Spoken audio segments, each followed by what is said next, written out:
You know, there's a lot of things in life we can measure. We can measure how tall you are. We can measure what you weigh.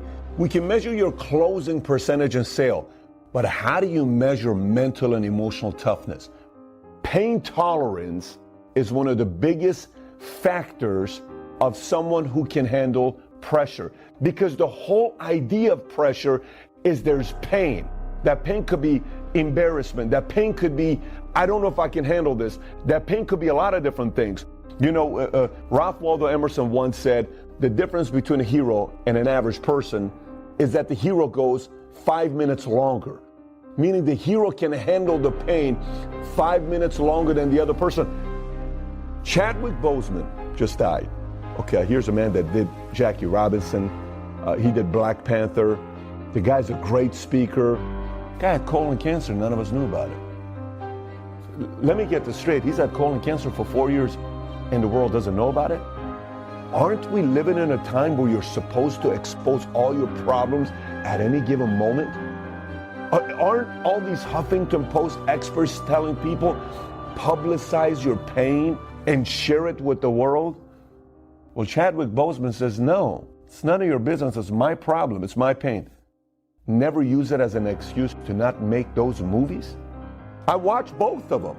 You never made that as an excuse to make Black Panther and to make a bunch of other things this guy did. Never showed hurt. But there are some people that really enjoy being sick. They like the attention, they like the motivation, they like to use it as an excuse. Well, you know, it's my sugar acting up again. They just enjoy being sick. They make up diseases, hypochondriacs, creating afflictions, excuses to limit them from getting better. I can't relate to it because I want to get well as quick as possible. Some people like being ill because they can then do whatever they want to do and blame it on how they grew up. That becomes your excuse for your temper tantrums and your rages and your obsessions and your excesses. You always categorize it, I'm drinking because of the way I was raised. A set of twins was raised by an alcoholic father, and one of them grew up and became an alcoholic, and they said, you're acting just like your daddy. He said, why are you an alcoholic? He said, because I was raised by an alcoholic. The other twin never touched a drink in his life. They said, why are you not drinking? He said, because I was raised by an alcoholic. Think about it. One way you measure toughness is just look how much people show hurt. Chadwick Boseman, rest in peace, passes away. 4 years has colon cancer, no one knows about it? He goes to the doctor. That means that this doesn't mean he's not taking care of his body. He's going to the doctor, but he doesn't advertise his pain. Sometimes it's just good not to advertise your pain. Sometimes it's good to not just tell the whole world what you're going through. I'm not telling you don't talk about it with a group of people. I'm not telling you have some private conversations with certain people. I do believe in the ability to have some kind of a form of a release. But the way people are doing it right now, posting everything on Instagram, all this other stuff, what's the point behind it? You need attention? Is that what you need? Mental toughness people are not looking for attention. Mental toughness people are trying to get results. A big difference. You know, life is going to test you every freaking day. You could have 1 week, the best week of your life. Next week, something dramatic happens. I don't know why life works this way. It just does. You can have 1 week, everything goes bad. Next week, everything goes good and great. That's how life is. You're getting tested. So sometimes when you're in it and you're going through challenging times, here's what you think. You think in the moment you are the only person that's going through it. It's a problem, by the way. You're going to be tested in your marriage while you're running a career. You're going to be tested with your family, with somebody passing away, while you're chasing your dreams. Arnold was going to win Mr. Universe. The day before, a few days before his father dies, he tells his mom, I can't make it to the funeral because my dad, if he's watching over me, he wants me to pursue my dreams. I'm going to win Mr. Universe. He goes wins Mr. Universe, and the rest is history. This doesn't mean he doesn't love his dad. This means he's got a spiritual relationship with his dad to say, I don't know what I do in this moment here.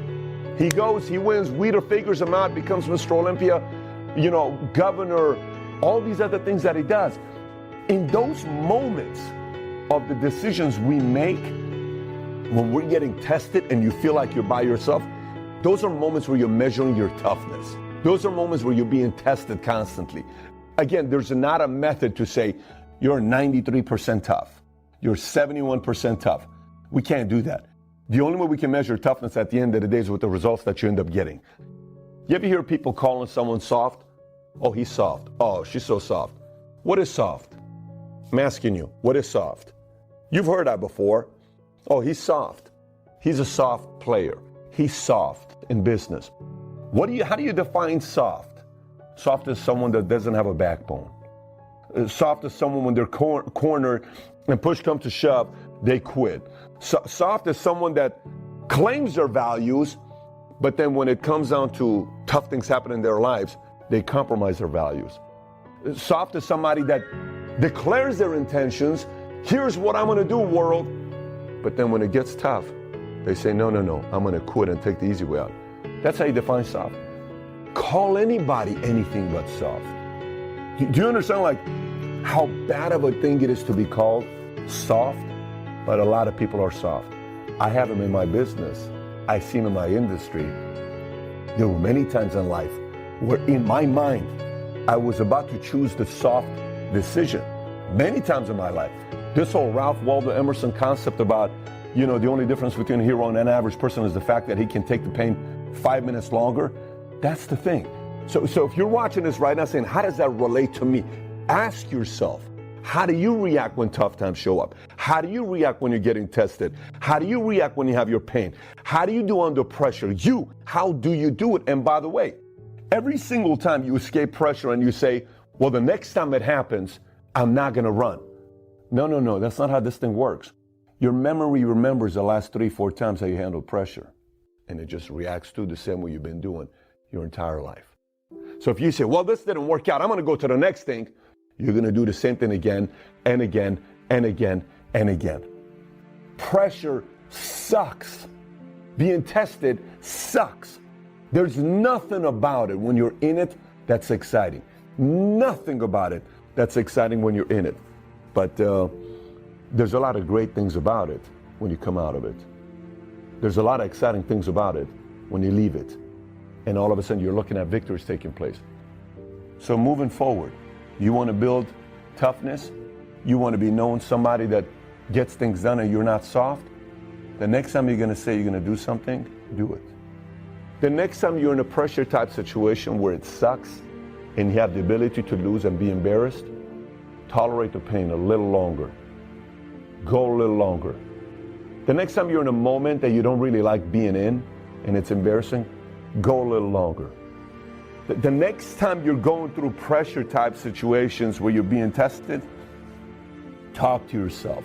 Actually talk to yourself and say, hey, didn't Ralph Waldo Emerson say the difference between a hero and an average person is that you go 5 minutes longer? I'm going to go 5 minutes longer. Our body can handle a lot of pain that we don't know about. I'm going to push my body to that level. I'm going to push it and test my limits. That's the beautiful part about life. And I know I've said before that knowledge is the most important thing, but the reality is if you don't have the strength or actually the health to back that up or even to function as a human being physically, then your knowledge and your mental strength doesn't really even matter. So that comes into play. And being big and strong is also totally useless if you're mentally weak and you quit. Now, being mentally strong should actually lead you to being physically strong, because if you are mentally strong, then you can work and train to become physically strong. But if you're mentally weak, then you will not hold the line on the good foods and the good workouts, and you won't get physically strong or healthy. So train your physical strength and exercise your mental strength by doing the right things, the hard things, the things you know you're supposed to do. Do them. and be as strong as you can mentally, physically, and emotionally for yourself, for your team, for your family.